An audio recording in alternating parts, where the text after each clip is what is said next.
Christina Aochamus, who is the Secretary General of the Independent Patriots of Change, is now joining us for this conversation. Christina, very good morning to you. What happens now since that declaration was made by your president last night in terms of where he says whether the results declared a win or a runoff or a loss, we will seek to nullify these elections in court? What happens now? So that decision still stands, Aldrin, and good morning to your viewers as well. That decision stands. What we are aiming for now is to permit or allow the Electoral Commission of Namibia to completely announce the full results of this poll. And once they've done so, we are approaching the courts to make sure that this sham of an election is nullified. The IPC is a party founded or premised on the principle of rule of law. We cannot be beneficiaries of a flawed process, whether it's in our favor or in the favor of our opponents. That is why we are saying whether we win or don't, and whether the results are run off, we need to go back, nullify these elections, and make sure we start afresh and have credible elections to restore the democracy in this country. What are the grounds that you'll be putting before the court? Well, we have incredible amounts of evidence of voter suppression.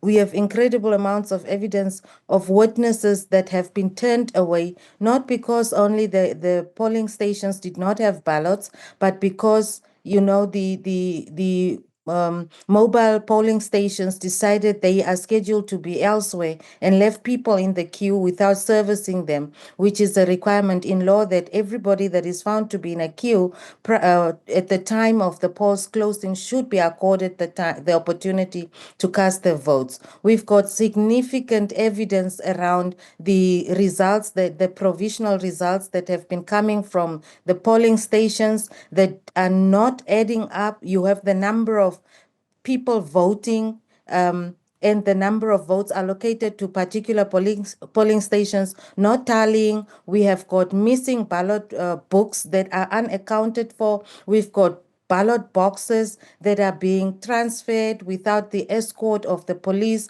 We've got so many irregularities, and we're getting hundreds and hundreds of reports and affidavits and statements under oath from members of the public who are also supporting the findings that we have been receiving from our representatives at the various polling stations across the country. Yep. Is the decision to extend the elections by an additional 2 days also one of the grounds that you'll be challenging? We are challenging a number of illegality from the ECN. The first extension, which was announced on the 27th of November, which is the initial polling date, was a directive from the CEO of the Electoral Commission of Namibia. The CEO is not empowered in law to dictate or to extend any voting at all. He has no authority in law to do so. That's the one thing. Secondly, a proclamation has been amended. The proclamation initially issued for the 27th of November has been amended to cater for the extension of the 2 days of Friday and Saturday. That too is grounds that we are taking to court as being illegal. There are so many other things, but as you know, with these things, I cannot disclose all of our findings on here prior to approaching the courts, because we might grant these people an opportunity to try and find a counter on how to defend themselves in this. There's a lot of illegality. There's a lot of actions that various officials have taken ultra vires the act, and we are going to ensure that all of this is brought to court and that we get this election nullified. Yeah. How confident are you of being able to overturn the elections if you take into consideration what happened back in 2019 when the process of the elections and the legality of the elections was also challenged on the basis of non-compliance of Section 97 of the Electoral Act of 2014, which said that there should actually be a paper trail that accompanies the electronic voting as well. The court did find in favor of Dr. Itula at the time, but said that the elections remain valid. So what if the court once again says, sure, there were irregularities, but the irregularities are not of such significance to overturn the elections and call for a rerun? In 2019, that court case, many people don't really understand what the challenge was. Dr. Itula's challenge in 2019 was to challenge the provision you've just read, which is that the electric voting machines needed to be supported by a verifiable paper trail. That was his challenge.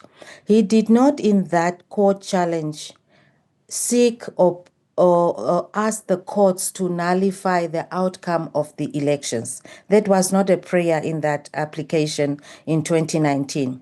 Be that as it may, the current challenge that we are seeking to bring before the courts is to nullify the elections altogether.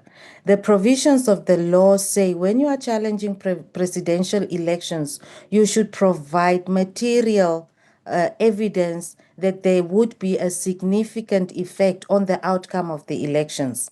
If you've got 100,000 Namibians who have been denied their right to vote, even though they were in the queues on polling day, if we were to rely on the currency per seat in the National Assembly for 2019, or 2020 rather, 2019, the currency was 8,500 more or less votes per seat.